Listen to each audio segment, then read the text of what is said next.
And for this practice, I often recommend an exercise called Give Yourself an A. And this is from a book called The Art of Possibility that was written by Rosamund and Benjamin Zander. Benjamin was the conductor at the Boston Philharmonic for many years, and he was also a professor at music conservatories all around the world. And Benjamin realized that his students were losing the opportunity to learn about themselves and their music and to progress because they were so wrapped up in getting an A being the best grade they could get. They were so wrapped up with the idea of perfection. So he encouraged them to try to change the way they were thinking of it, try to change their approach completely. At the beginning of one of his terms, he did an experiment.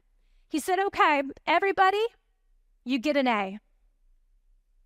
I'm going to give every single one of you an A.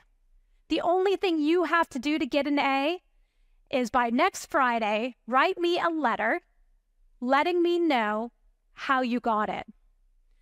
Date that letter the end of term and clearly state in as much detail as possible what change you made and how you got there.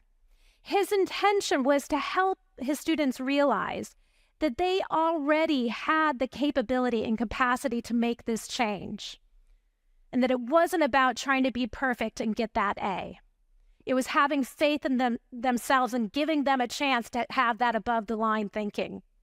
So I ask my clients to do something very similar. Anytime we're looking at making a big change, anytime they're ready to change that storyline, to write a letter to think about what that might be like. So for example, for me, for years I've been working on going from hero to coach. I could write myself a letter a year from now, dated September 13th, 2025. Dear Kate, congratulations. You have made that change. And here's how you did it. Then, once we have an idea of the vision, where we want to go to, it's all about how are we going to get there.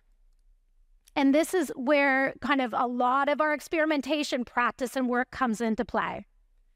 This is the 15% rule, and it's from a book called Connect by Carol Robbins and Dave Bradford, who were teachers at Stanford Business School and taught a class on interpersonal skills to the entrepreneurs and bigwig business people in Silicon Valley.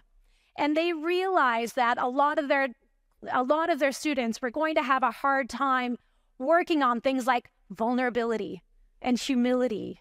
And so they encouraged them to put in place different experiments that would take them from where they are now, their zone of comfort, to their zone of learning, without risking moving into that zone of danger. And they encourage them to do these experiments, maybe just like 15% at a time, just enough information, just enough learnings to help you get to whatever is going to come next, to know if you're going in the right direction or not. So your story now is your zone of comfort. Your vision that you've created in your letter to give yourself an A is taking you far into that zone of learning. And it's your opportunity to create a new experiment and get there at your own pace.